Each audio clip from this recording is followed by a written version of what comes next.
যেহেতু নেপালী ৰাজবংশী সকলক ডি ভোটাৰৰ সম্পৰ্কে যি ৰেহাই দিছে, তাহাঁতৰ কেছবিলাক উঠাই লৈছে। ইয়াতে বঙালী অন্য জাতিসকলৰ আছিলে, কিন্তু কোনো কাৰণত হয়তো বঙালীসকলৰ বাংলাভাষী বঙালীসকলৰ ডি ভোটাৰত সম্পৰ্কে চৰকাৰে কোনো সিদ্ধান্ত লোৱা নাই। এইটো কিবা এটা হৈছে। যিয়ে নহওক, চৰকাৰে ভাল পদক্ষেপ ল'ব। কোনো হিন্দুই ভাৰতবৰ্ষৰ পৰা যাব নালাগিব আৰু ডি ভোটাৰৰ সমস্যা অতি সোনকালেই সমস্যা সমাধান কৰিব। মই এষাৰ কথা ক'ব বিচাৰিছোঁ, সংখ্যালঘু বাংলাভাষীসকলে যি আন্দোলন কৰি আছে, ইয়াৰ কোনো দৰকাৰী নাই। সকলো হিন্দু বাংলাভাষী হিন্দুসকলে ডি ভোটাৰৰ পৰা মুক্ত হ'ব আৰু এই ডি ভোটাৰ সম্পৰ্কে কোনো এদিন ক'বলৈ ৰাস্তাই নাথাকিব। সকলো ডি ভোটাৰ পৰা মুক্ত হ'ব। সকলো বাংলাভাষী বঙালীসকল ডি ভোটাৰৰ পৰা মুক্ত হ'ব। এইটো আৰু ডি ভোটাৰ বুলি কোনো শব্দ নাথাকিব। এইটো খাটাং।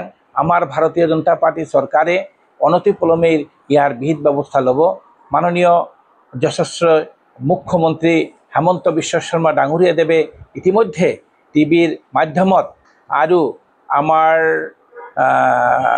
নেতৃবৃন্দসকলে বঙালী ফেডাৰেশ্যনৰ লগত আৰু বঙালী যুৱ ছাত্ৰ পৰিষদৰ লগত বিভিন্ন নেতাসকলৰ লগত ইতিমধ্যে বহি আলোচনা বিলোচনা কৰিছে। সেইকাৰণে বাংলাভাষী ডি ভোটাৰসকলক কোনো চিন্তাৰ কোনো কাৰণ নাই। ভাৰতীয় জনতা পাৰ্টি সদায় ৰাইজৰ লগত আছে। এই সমস্যা অনতিপলমে সমস্যা হ'ব। ইতিমধ্যেই আমাৰ কেবিনেট মিনিষ্টাৰ ৰঞ্জিত দাস ডাঙৰীয়া তেখেতেও ইতিমধ্যে কৈছে ডি ভোটাৰৰ সমস্যা বাংলাভাষী বাঙালীসকলক সমাধান কৰিব।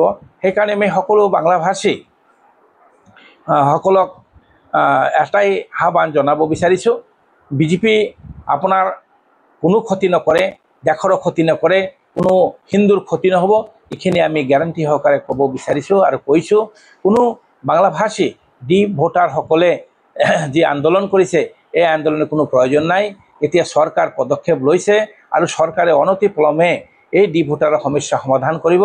মাননীয় মুখ্যমন্ত্ৰী ইতিমধ্যে আশ্বাস দিছে, আমি জানো। আৰু আমাৰ ৰঞ্জিত দাস কেবিনেট মন্ত্ৰী তেখেতক দায়িত্বও লৈছে আৰু তেখেতে এই ডি ভোটাৰৰ সমস্যা সমাধান কৰিব।